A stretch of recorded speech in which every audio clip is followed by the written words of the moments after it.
Hey guys, today we'll be mounting this 9,500 pound Smittybilt winch to my Suzuki Samurai. I never installed a winch before, but it ain't exactly rocket science. I might switch it out for a nylon rope because I know those have their perks, but truthfully I'm not sure yet. So this is off the bat, I already know, just way more winch than I'll ever need, but I got it for a really good deal. I already have a old Cal Mini, like old school bumper that I'll just mount. It already actually has holes wallered out for one that I had in the past. I know I can get away with like an ATV winch with this, but go big or go home, and that's what I got. But I'll just be walking you through how to install it and how I did it. Looking at the instructions here, the solenoid box, there's multiple ways of mounting it. You can mount it over the motor, or you can mount it over the cables. I'm gonna go with over the motor just because I think that's a little bit more classy, or not the cables, but maybe I'll, we'll see. User's preference. So here's the hardware and mounting brackets. So this is the bottom of the box. You're gonna have a little plug port on the right, and you want the curly boys facing up, and you're gonna mount them in there with these screws and lock washers right here. These are Allen's. I'm not sure in their size yet, but I will get you that in just a moment. And it looks like they're 10.9 too, so that's the good stuff. Looks like it is a Husky 3. Well, brand don't matter. Metric 3. Also, looking at the constructions here. So it's spacer, bracket, then bolt. So, spacer, bracket, there's two holes. Oogie. Instructions say bottom hole, so I'm going with that. And bolt. And I just realized the kit comes with an Allen key anyway, so you don't got to worry about digging around like I did. Another thing I'd like to add is this kit does come with various size screws, so for the brackets on the back here, you want the longer boys because the short ones will not reach. So you just tighten them on down. And you're mint. So that method I just showed you there, that'd be mounting the brackets for the horizontal position, and that's what your product would look like. If you want to go for the vertical way, this is what it'll look like. It'll stick up higher. I kind of don't want to do that because these things already have small enough radiators anyways, and I still have the stock radiator. I don't want to block any airflow. So actually, I am just going to go for the over motor mount. Alright, side motor mount looks the simplest. Just this little bracket here. You put two screws in, and boom, easy as that. It'll go right into the side here. So here's your box, your ears are on the upside, and they go just like that. This bolt goes right through here, and then this one right here goes right there.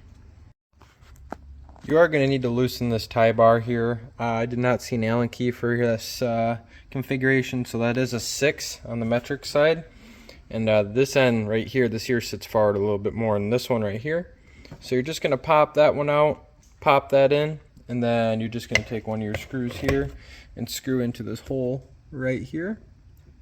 It's a little hard to see. And I'll show you the finished product here in a second. I did put a little bit of oil on that screw there. I mean, I doubt it'll get rusted or stuck in there, but I thought it'd just be a wise idea to do that. Just grab one of your small boys and thread it right through that bottom hole right there. There we go. Forgot to put oil on that bolt, but I think we'll do. Kind of tight clearances, a little annoying to get at, but it's fine. Getting somewhere. Sure. Never mind, we got wiring to do.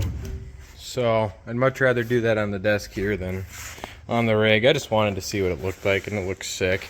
Even with this cut bumper.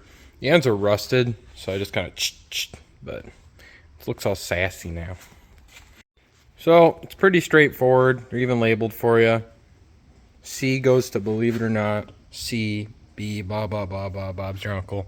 A goes to A.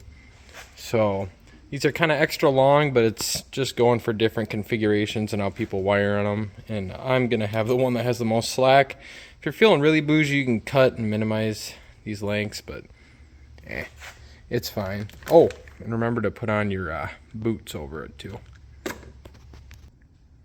So you're going to want to take off the washer, lock washer, and nut, and put that on. And put your washer, and your lock washer, and your nut. And I've actually broken starter bolts like this before. You want to make sure to hold the bolt on the bottom here. This is a 1/2 inch nut. So hold that on the bottom with a 1/2 inch wrench and hold a 1/2 inch up here and tighten down. And don't let this whole shaft twist, because if you do, you will snap and be in for a really fun time. And if you got some lying around, I highly recommend putting on some dielectric grease. Just getting a little bit on the threads there, because this will be seeing mud, sand, dirt, all the elements, snow, salt, possibly, hope not.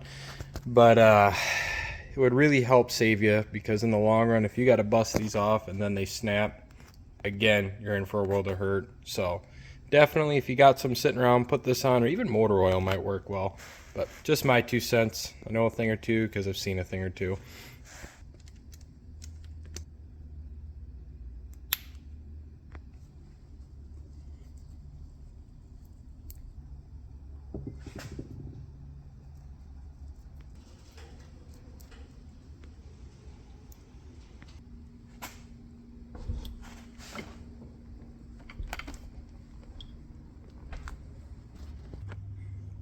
That part with the boot at the end there is kind of tricky, but if you're careful with it enough, you won't tear it. You just kind of got to pry it on over the stud, but get the last 2 done and keep her going.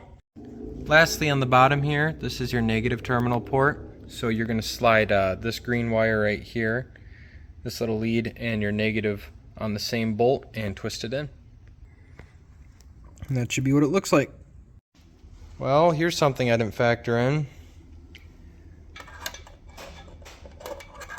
That ain't gonna work for my winch control. That's okay though, I'll just have to change the location of that. Some of these flavors come with the connections on the front, some come on the side. Mine came on the side, but don't make that mistake when you're doing yours. Alright, back to square one. I got these brackets on in here, and they just hook right underneath the Smittybilt logo here. And then make sure your wires are clear. You just push it on down in the back and it kind of snaps into place, just so it pivots a little bit.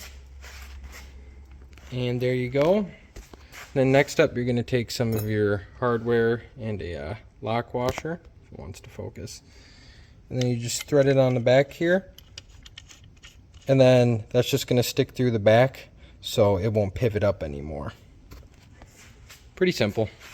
Kind of sucks I had to go with a bunch of different configurations, but I'm just glad I have to go through it, so hopefully you guys don't.